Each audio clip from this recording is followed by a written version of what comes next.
Hello students, how are you? I hope you all fine. So this is Bowlin and I'm here to teach you social studies. The topic for today's class is Know Your Planet. So this is your first unit. I'm going to start with the question, in which planet we are living? Yes, it's Earth. Now I'm going to tell you more about Earth.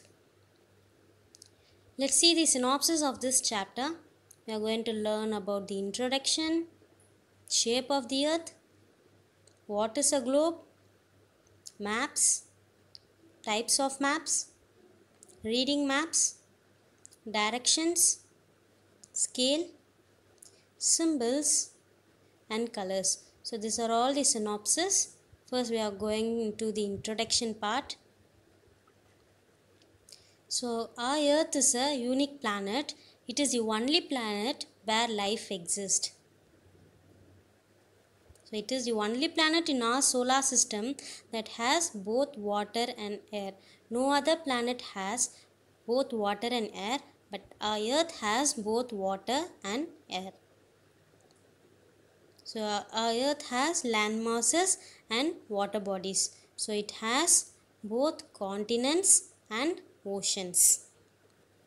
So the large land masses are known as continents and the large water bodies are known as oceans. So the difference between continents and the oceans are large land masses are known as continents and the large water bodies are known as oceans.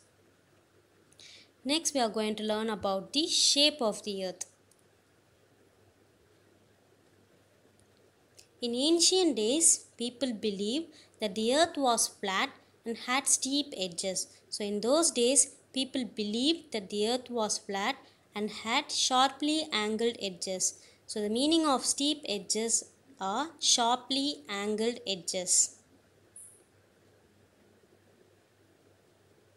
Ferdinand Magellan, he is a Portuguese explorer. He sailed around the world and proved that the earth is round. So Ferdinand Magellan, he is the one who proved that the earth is round. Then pictures taken from space, this also proved that the earth is like a sphere.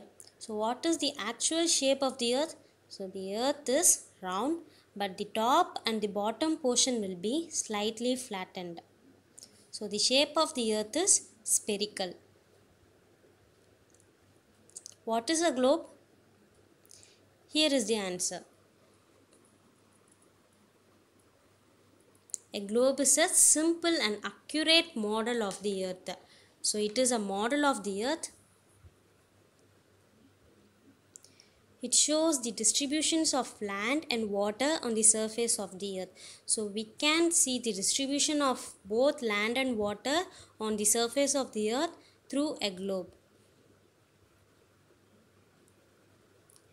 We can also see the correct shape, size and location of the continents and oceans through globe.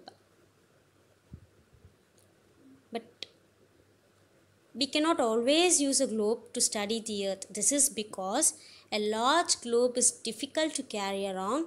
A globe is small and all the details of a place cannot be shown on it. So we cannot make a globe for a part of the earth. Only one half of the earth can be seen at a time on a globe. So this is why we cannot always use a globe to study the earth.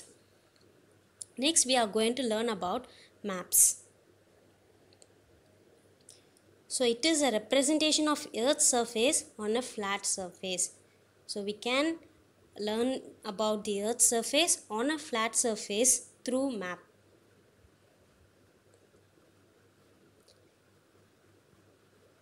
The word mapo, it is a Latin word which means napkin.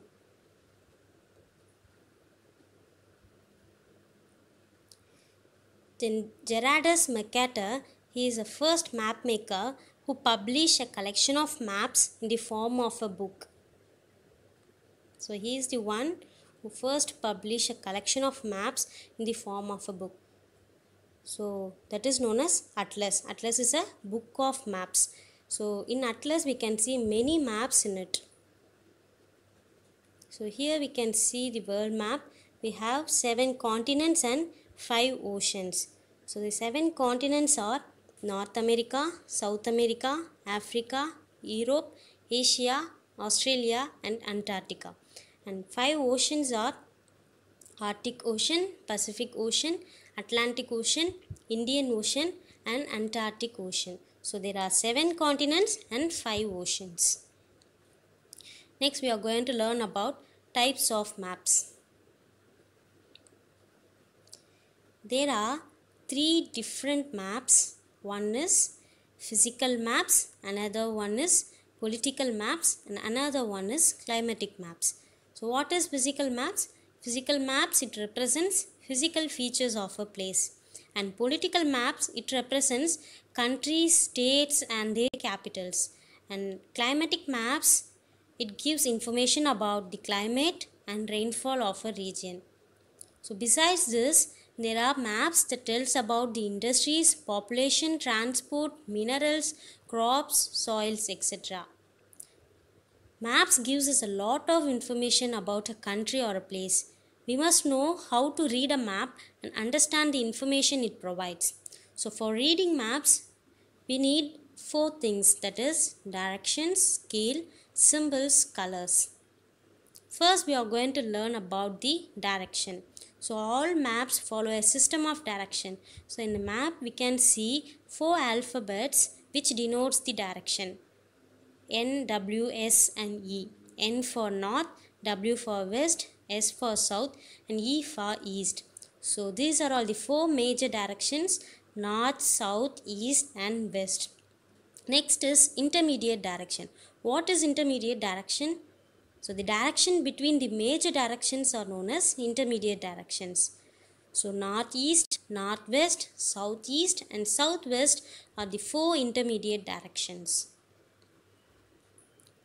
So it is not possible to show the actual size of the earth on a map because it is too large. Let's imagine that the ground distance between Delhi and Agra is 200 km. It is not possible to show these cities at 200 km. So therefore, the distance is represented by a smaller unit, and this smaller unit is known as scale. So the definition of scale is the ratio between the distance on the ground and the distance on the map is known as the scale. So it is the distance on the ground and the distance on the map is known as scale. Next is symbols. So there is not enough space on a map to show mountains, rivers, lakes and dams. So we cannot show all those mountains, all those rivers, all those lakes and all those dams on a single map. So we use symbols. So different symbols are used on a map to give us information. Next is colors. So colors are used to show various things on a map. So there are major colors like blue, light blue, darker blue, green and brown. So blue represents water bodies, light blue represents shallow waters, darker blue represents deep waters, green represents plains or lowlands and brown represents highlands. In this picture you can see colors for forest, beach, shallow water, grass, rock and deep water. So these are all the colors used to differentiate forest, beach, shallow waters, grass, rock and deep waters. In right side we can see an India map. On the below of this map we can see 0, 250, 500 km. This is known as scale. And the symbols are also used and the colors are also used on a map. So a quick recap. So we have learnt about a globe. It is a model of the earth. It shows the continents and the oceans. So through a globe we can see the continents and the oceans. A map represents the earth on a flat surface. Then the 4 major directions are north, south, east and west. And we have learnt about the intermediate directions. So the intermediate directions are the directions of the major directions between the major directions are known as intermediate directions. So that is northeast, southeast, northwest and southwest. Then symbols and colors are used to represent different features on a map. So we have learnt about different symbols and different colors. Now I am going to ask you some questions. The large water bodies on the earth are called dash. And the answer is oceans. So the large water bodies on the earth are oceans. And the large land bodies on the earth are called continents. So the second question is, the shape of the earth is dash. So the shape of the earth is spherical. Third one is, a globe is a dash of the earth. And the answer is model. A book of maps is called dash.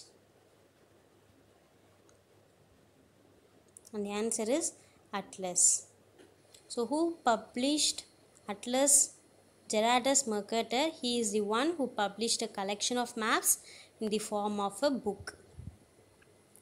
And the assignment for today's class is, go through the lesson and write the new words. Thank you, students.